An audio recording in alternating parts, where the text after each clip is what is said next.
Tem certas coisas que a gente guarda por tanto tempo que elas acabam criando raiz dentro da gente, se enrolando nos ossos, no sangue, na alma. E aí, para arrancar, minha filha, a dor é maior do que a de um parto sem parteira no meio do mato.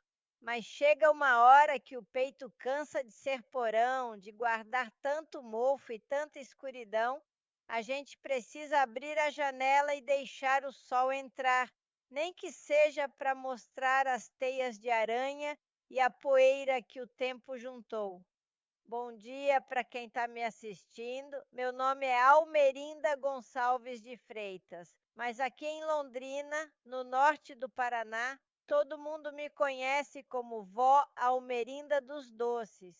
Tenho 92 anos de vida bem vivida, ou quase isso, e ainda sou eu que faço os melhores pés de moleque e as broas de fubá mais macias que essa cidade já provou. Minha barraquinha na feira de domingo é famosa e é dali que tiro o meu sustento e a alegria de ver o sorriso no rosto de cada freguês. Mas hoje não estou aqui para falar de receita, não. Hoje eu vou contar uma história que eu tranquei a 7 chaves por mais de 70 anos. Uma história que começa lá no pó vermelho da Terra Roxa, num tempo em que a palavra de um pai era lei e o coração de uma filha não tinha valor nenhum. Tem certas coisas que a gente guarda por tanto tempo que a gente até esquece quem a gente era antes delas acontecerem, mas eu não esqueci e tá na hora de vocês saberem também. Nasci em 1932, numa casinha de madeira lascada, no meio de uma clareira que meu pai abriu a facão e coragem, perto de onde hoje é a cidade de Arapongas.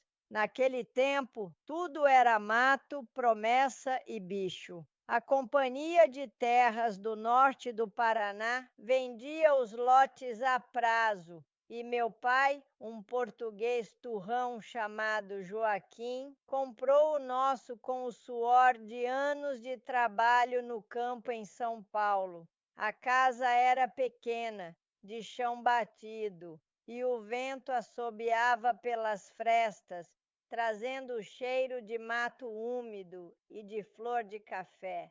A gente dormia tudo junto, os 8 filhos, em esteiras de palha no único quarto que tinha. Eu era a quarta, a primeira das mulheres. Minha mãe. O nome dela era Benedita, uma cabocla bonita, de olhos grandes e assustados, filha de gente da terra. Ela era a doçura da casa, o cheiro de bolo de fubá assando no forno a lenha, o som da reza baixinha no fim da tarde. Mas era submissa, coitada. A voz dela era um fiapo perto do trovão, que era a voz do meu pai. Mulher nasceu para servir a Deus, ao marido e à família, ele sempre dizia, e minha mãe baixava os olhos e concordava com um balançar de cabeça. A vida dela era cuidar da gente, da roça de milho e feijão, das galinhas no terreiro e de aguentar os humores do meu pai. Meu pai, Joaquim, era um homem de pouca conversa e muita sentença. Trabalhador, sim, ninguém podia negar. Saía de casa antes do sol nascer e voltava quando a lua já ia alta, com as mãos grossas e rachadas de cabo de enxada. Mas era um homem duro, um rei dentro daquele pequeno mundo de poeira vermelha. O que ele falava era para ser feito e pronto. Não tinha mas, não tinha porquê. Era a lei. E a gente, os filhos, aprendemos desde cedo a caminhar na ponta dos pés quando ele estava em casa. Meus irmãos mais velhos, o João e o Manuel, aprenderam a lavoura com ele, a lidar com a terra, a criar boi. Já eu e minhas irmãs, a Lúcia, a Teresa e a pequena Sofia, aprendíamos com a mãe os segredos do fogão, da costura e do silêncio. Lembro com clareza dos domingos. Eram os únicos dias que a gente não trabalhava na roça. A gente ia para a missa no patrimônio que estava se formando, umas poucas casas em volta de uma capelinha de madeira. Colocávamos nossos melhores vestidos, feitos de chita barata pela minha mãe, e íamos a pé pela estrada de terra, levantando uma nuvem de poeira a cada passo. O padre, um alemão severo de batina preta, falava do pecado e do inferno, e meu pai, sentado no primeiro banco, balançava a cabeça, concordando com tudo. Para ele, o mundo se resumia a isso: trabalho, obediência e temor a Deus. As modernices, como ele chamava, eram coisa do diabo. Nossa vida era simples, mas tinha suas alegrias. As noites de São João, com a fogueira estalando no terreiro, o milho assado na brasa e a sanfona de um vizinho tocando um xote chorado. O cheiro da terra depois da chuva, que prometia uma colheita farta. As histórias que minha mãe contava baixinho, na beira da esteira, sobre botos e curupiras, histórias que ela aprendeu com a avó dela, que era índia. Era um mundo pequeno, fechado, mas era o nosso mundo. Um dos nossos vizinhos mais próximos morava a quase uma légua de distância. Era a família do senhor Antenor, um homem bom, de fala mansa, que tinha chegado da Bahia uns anos antes. Ele tinha uma esposa, Dona Clarice, e um filho, o Vicente. Ah, o Vicente! Ele era uns 4 anos mais velho que eu, um moço bonito, de sorriso fácil e olhos que brilhavam quando me viam. A gente se encontrava às vezes no caminho da venda ou na beira do riacho onde eu ia lavar roupa com minha mãe. Trocávamos poucas palavras, um boa tarde, sinhá daqui, um Deus te acompanhe dali, mas nossos olhares diziam muito mais. Meu coração de menina, que mal sabia o que era o amor, já batia descompassado por ele. Eu tinha meus sonhos, sabe? Sonhava em aprender a ler direito, não só assinar o nome. Sonhava em conhecer a cidade grande, Londrina, que todo mundo falava que tinha luz elétrica e até cinema. Sonhava, em segredo, que um dia o Vicente ia pedir minha mão para o meu pai e a gente ia casar na capelinha e construir nossa própria casinha de madeira, perto do riacho. Era um sonho bobo, de moça ingênua, mas era o meu sonho. Eu não sabia que os sonhos da gente, naquele tempo e naquele lugar, valiam menos que um saco de feijão furado.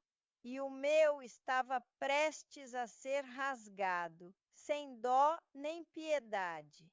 A contextualização daquela vida humilde, mas digna, é importante para vocês entenderem o tamanho do tombo. A gente não tinha muito, mas a gente tinha nossa honra, nosso nome, e meu pai zelava por isso mais do que pela própria vida. A honra da família era o bem mais precioso, e a honra das filhas mulheres era o pilar que sustentava tudo. Uma moça de família, como se dizia, tinha que ser pura, recatada, uma flor que só o marido podia colher. Qualquer deslize, qualquer mancha, e a desgraça caía sobre a casa inteira. E foi essa obsessão pela honra que selou o meu destino. Eu só não imaginava que o carrasco seria o próprio homem que me deu a vida.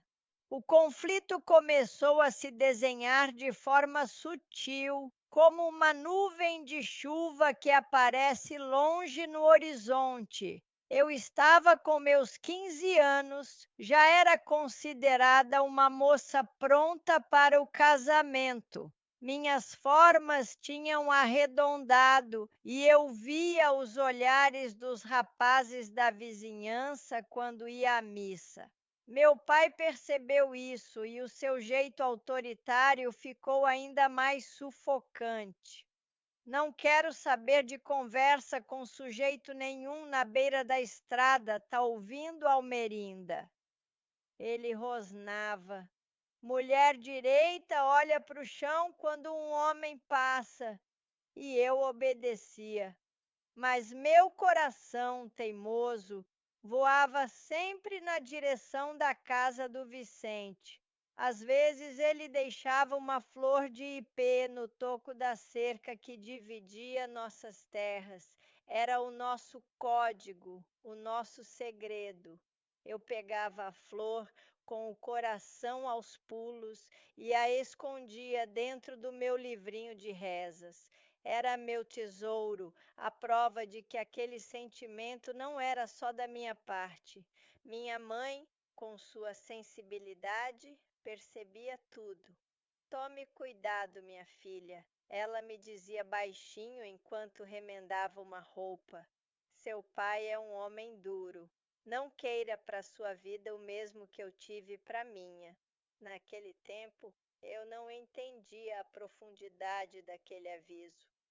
Achava que era só um zelo de mãe. A tensão começou a crescer quando um primo distante do meu pai, um homem chamado Ramiro, apareceu lá em casa. Ele era de outra região, um sujeito mais velho, com uns 40 anos, viúvo, dono de umas terras para lá de Cornélio Procópio. Era um homem de poucas palavras, olhar frio e um bigode grosso que escondia a boca. Ele passou uns dias com a gente e eu sentia o olhar dele pesando sobre mim, um olhar que me dava calafrios, que me fazia querer me esconder debaixo da saia da minha mãe. Meu pai tratava o primo com uma deferência que eu nunca tinha visto. Servia a melhor cachaça, mandava minha mãe matar a melhor galinha. Eles passavam horas conversando na varanda, em voz baixa, fumando seus cigarros de palha. Eu, de dentro de casa, tentava pescar alguma palavra, mas só ouvia murmúrios. É uma boa moça, criada na rédea curta, ouvi meu pai dizer uma vez, e um arrepio gelado correu pela minha espinha. Uma tarde, eu estava no quintal, estendendo a roupa no varal, e o tal Ramiro se aproximou. "A sinhá é prendada, hein?" Ele disse com uma voz pastosa. "Uma flor assim não pode ficar escondida no meio do mato por muito tempo." Eu fiquei vermelha, sem saber o que responder. Só queria que ele fosse embora. Naquele momento, como que por um milagre, o Vicente apareceu na porteira, com a desculpa de que veio pedir um pouco de sal emprestado.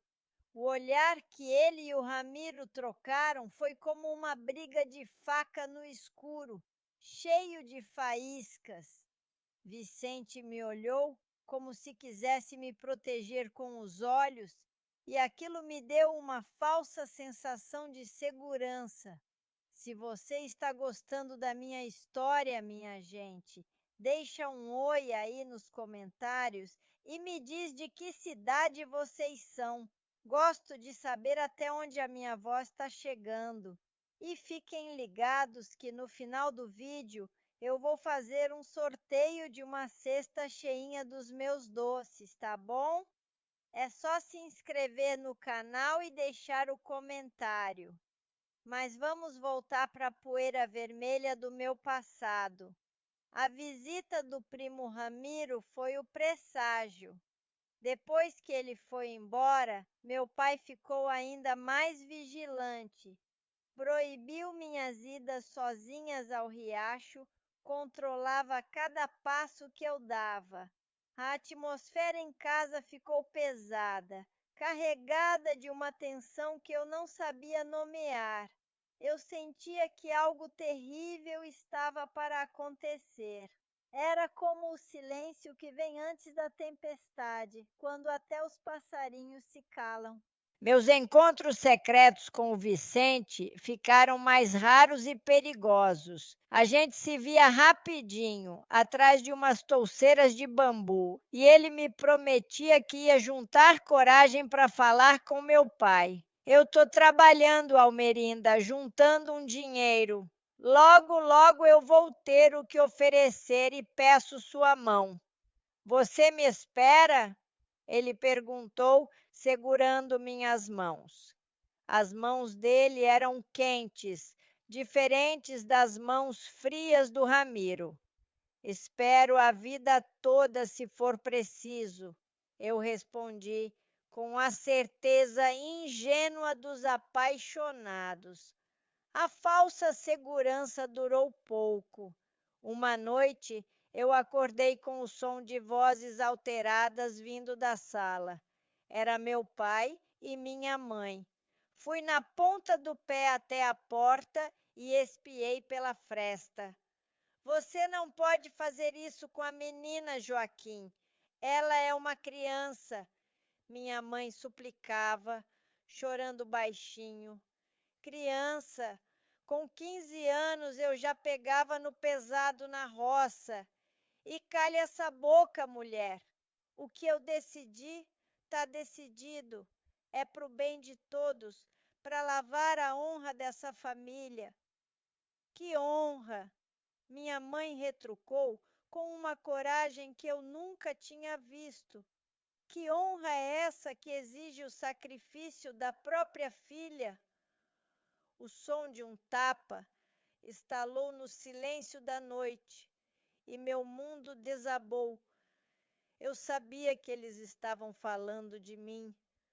No dia seguinte, meu pai me chamou na varanda.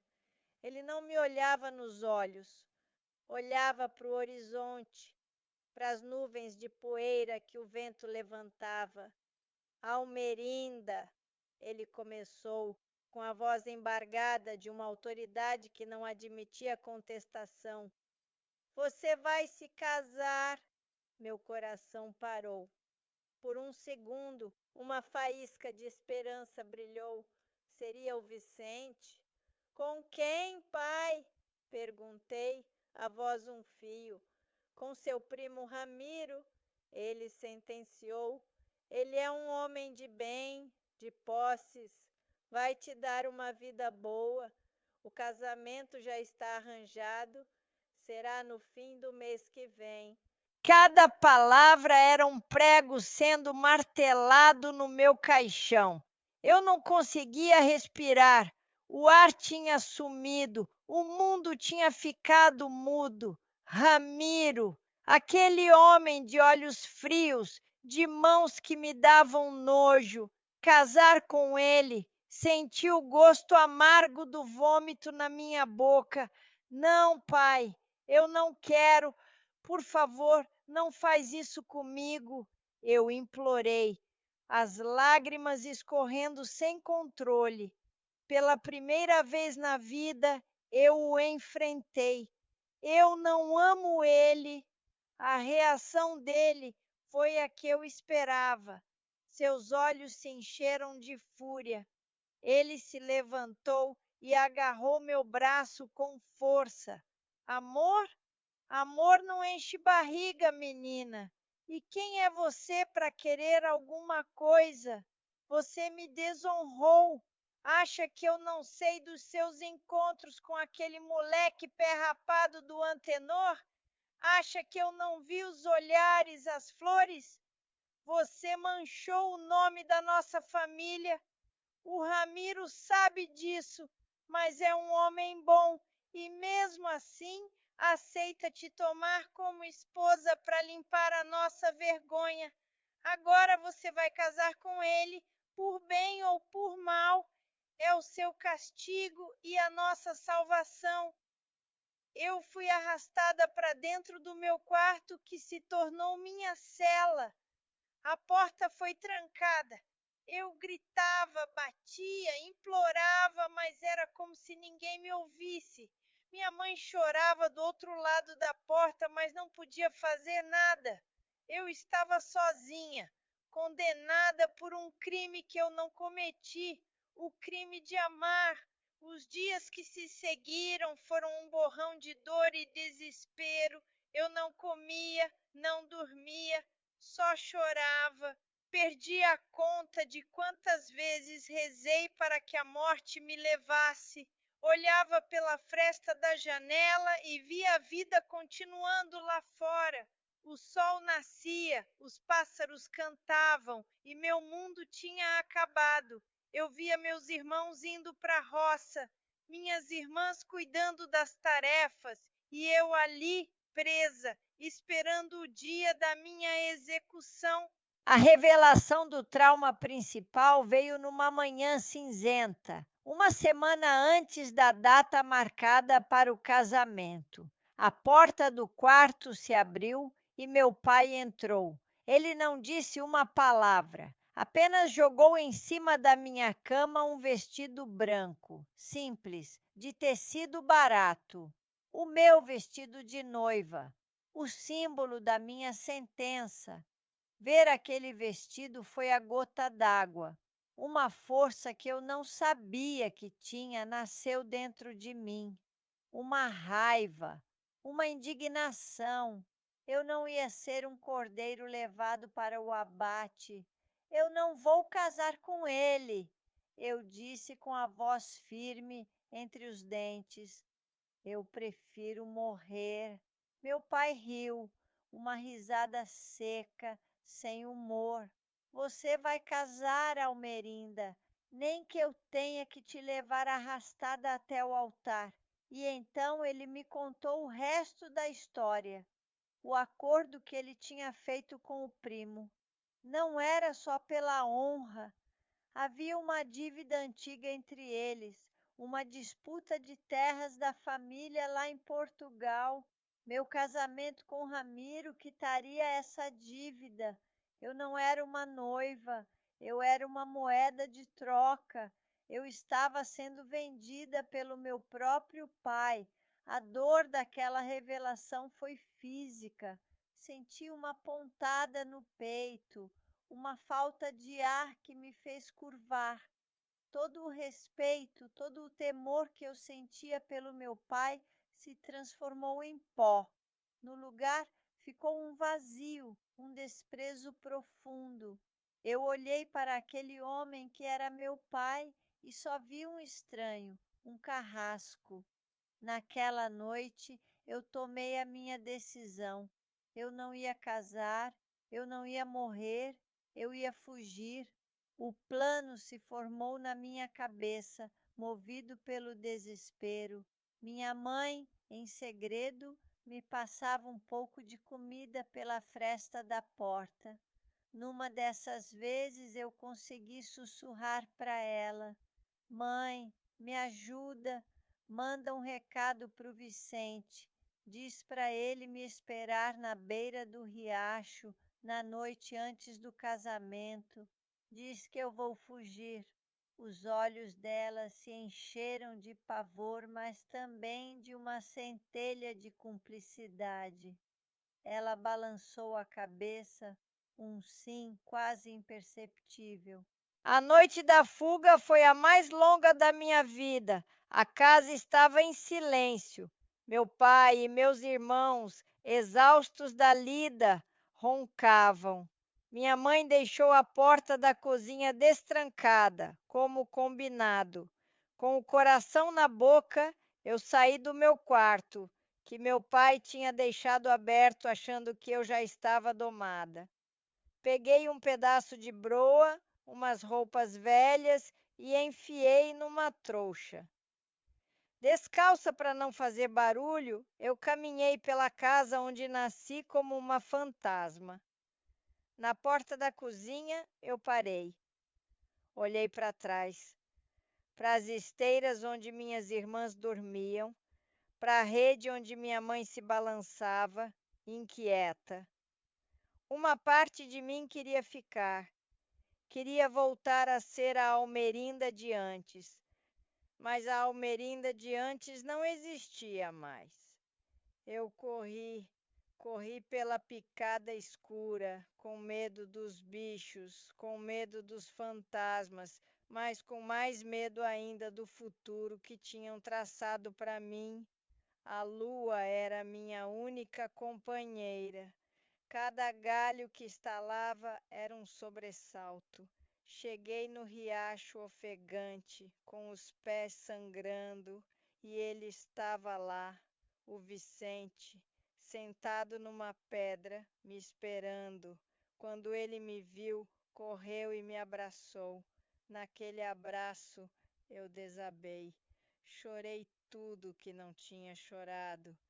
Ele me vendeu, Vicente. Meu pai me vendeu. Ele me apertou mais forte. Eu sei, meu amor, eu sei, mas agora acabou. Nós vamos embora daqui, para longe, para um lugar onde ninguém possa nos encontrar. Fugimos naquela mesma noite. Vicente tinha 2 cavalos magros nos esperando. Montamos e cavalgamos em direção ao sul, em direção a Londrina, a cidade dos meus sonhos. Não olhei para trás. Deixei para trás minha família, minha casa, meu nome. Deixei para trás a menina Almerinda. Eu não sabia o que o futuro me reservava. Se a gente ia conseguir, se a gente ia sobreviver, o suspense sobre as consequências daquela decisão era o ar que eu respirava. Mas pela primeira vez na vida, eu estava no controle do meu próprio destino. E mesmo com todo o medo, eu sentia uma pontinha de esperança, a esperança de recomeçar. A chegada em Londrina foi um susto. A cidade, que na minha imaginação era um paraíso de luzes, se mostrou um lugar barulhento, cheio de gente apressada e de desafios que eu não imaginava. A gente não conhecia ninguém, não tinha onde ficar. Os primeiros dias foram os mais difíceis. Dormimos na rodoviária velha, comendo o pouco que tínhamos trazido. Vicente procurava por qualquer serviço, qualquer bico, como diziam. E eu, com vergonha, pedia comida nas portas das casas. Algumas pessoas batiam a porta na nossa cara, outras nos davam um pão velho, um resto de comida. Foi um tempo de muita humilhação, mas também de muita união. A gente só tinha um ao outro. Vicente conseguiu um trabalho na construção de uma estrada de ferro. Era um serviço pesado, de sol a sol, mas garantia o dinheiro do aluguel de um quartinho de madeira nos fundos de uma pensão, no meio de um bairro que estava começando a se formar. O quartinho era minúsculo, com um banheiro do lado de fora que era dividido com outras famílias. Mas para mim era um palácio, era o nosso canto. Ali ninguém ia me obrigar a nada. Ali eu era livre. Aos poucos fomos reconstruindo a vida. Com o primeiro salário do Vicente, compramos um colchão de palha e um fogareiro. Eu, que aprendi com minha mãe os segredos da cozinha, comecei a fazer marmitas para os outros trabalhadores da construção. Acordava de madrugada, preparava um arroz com feijão caprichado, um pedaço de carne quando dava, e o Vicente levava para vender. O dinheiro era pouco, mas ajudava. Logo, a fama da minha comida se espalhou. Comecei a receber encomendas de salgados para festinhas, de bolos de aniversário. Foi aí que eu tive a ideia de fazer os doces. Lembrei das receitas da minha avó, do pé de moleque, da cocada, do doce de abóbora. Comecei a fazer e a vender na porta de casa. No começo eram poucos os fregueses, mas a qualidade era boa, o preço era justo e o boca a boca foi fazendo o seu trabalho. Um dia, uma senhora me sugeriu montar uma barraquinha na feira de domingo. Seus doces são bons demais para ficarem escondidos aqui, menina. E assim nasceu a avó Almerinda dos Doces, mesmo que naquela época eu ainda nem sonhasse em ser avó. A gente se casou no papel, numa cerimônia simples no cartório, sem festa, sem vestido branco. A nossa festa era cada pequena conquista, a compra de uma geladeira usada, a primeira vez que conseguimos ir ao cinema, o nascimento do nosso primeiro filho, o Joaquim, a quem dei o nome do meu pai, numa tentativa de curar aquela ferida. Depois vieram a Maria e o Antônio. Criei meus filhos com o amor e a liberdade que eu não tive. Ensinei a eles que o respeito não vem do medo e que a palavra mais importante numa família é o diálogo. Eu nunca mais voltei para minha cidade. Por muitos anos tive medo, medo de que meu pai ou o tal Ramiro me encontrassem. Tive notícias, anos depois, por um conhecido que veio de lá. Soube que minha mãe adoeceu de tristeza e morreu poucos anos depois da minha fuga. Meu pai, amargurado, vendeu as terras e se mudou, ninguém soube para onde. Minhas irmãs se casaram, meus irmãos continuaram na lida. Saber da minha mãe foi a dor mais profunda que senti. Eu me culpei por muito tempo. Será que se eu tivesse ficado, ela teria vivido mais? O Vicente, com sua paciência infinita, me consolava. Você não teve culpa, meu amor. Você só queria viver. E aí, minha gente, eu preciso fazer mais uma pausazinha para interagir com vocês. Se essa história tocou seu coração de alguma forma, não se esqueça de se inscrever aqui no canal e de ativar o sininho para não perder nenhuma novidade. E quem quiser encomendar meus doces, o WhatsApp da vó Almerinda está aparecendo aí na tela. Entrego em toda Londrina. A justiça, para mim, não veio de um tribunal, ela veio no que eu chamo de justiça poética. Anos depois, já com meus netos correndo pela casa, apareceu na minha barraca um senhor de idade, de aparência sofrida. Ele comprou um pé de moleque e ficou ali, comendo devagar, olhando para o nada. Ele me contou que tinha perdido tudo o que tinha no jogo, que a esposa tinha morrido e os filhos não queriam mais saber dele. Ele me disse que veio de Cornélio Procópio. Meu coração gelou. Qual o seu nome, cidadão? Perguntei, tentando manter a voz firme. Ramiro, ele respondeu. Eu o reconheci. Era ele, envelhecido, quebrado, derrotado pela vida. Ele não me reconheceu, claro. Eu era só uma velha doceira. Eu não disse nada. Apenas dei a ele mais um doce, por conta da casa.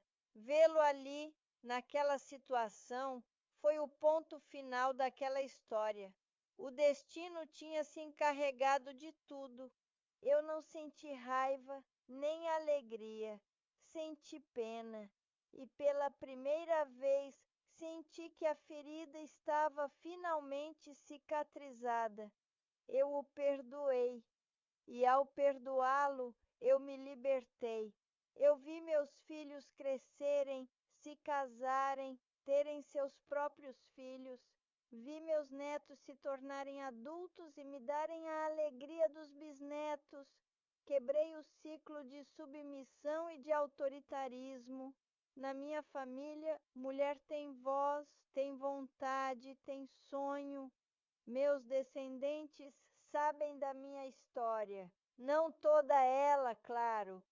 A parte mais dura eu guardei por muito tempo, mas hoje, com 92 anos, com 12 netos e 7 bisnetos que são a luz da minha vida, eu sei que contar é preciso.